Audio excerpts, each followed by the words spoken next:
আসসালামু আলাইকুম দর্শক, কিতা হরা ভালো আছেন? আজকে খুব ইচ্ছা হইলো শুটকিতে বেগুন রান্তাম, তো পোয়াই দিলাম চুলার মাঝে সপ্তাহে এক কানো দিয়া। একটু ফোড়াইয়া দেখি আমার বেগুন অলরেডি হয়ে গেছে। এখন কেন মাছ দেওয়ার ফালা, তো মাছ দিলাম। আর আমি এই মাছটা যেটা দিছি এটা রৌ মাছ, আপনারা চাইলে অন্য মাছ দিতে পারেন। তবে ইলিশ মাছ আর চিংড়ি মাছ দিলে খুব মজা হইব।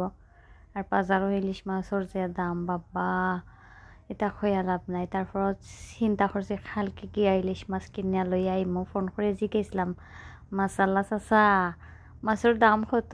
চাচা ওইটা হইলা ইলিশ মাছের কেজি হয়েছে গিয়া আপনার 2000 থেকে 25, আর এর নিচে হয়েছে গিয়া 1600-1500। যাই হোক, ইনশাল্লাহ আগামীকালকে গিয়ে আনবো। তো আমার বেগুন রান্না শেষ, অধকা ধন্যা পাতা দিলেছি। আপনারা ট্রাই করবো বাসাত, আশা করি পালা লাগবো। আর আমার বেগুন তরকারি খাইয়া আমি নিজেও পাগল হয়ে গেছি, বিশ্বাস করবানি। যদিও তরকারির মাঝে লবণের পরিমাণটা একটু কম হয়ে গেছে। আসসালামু আলাইকুম, খুদা হাফিজ।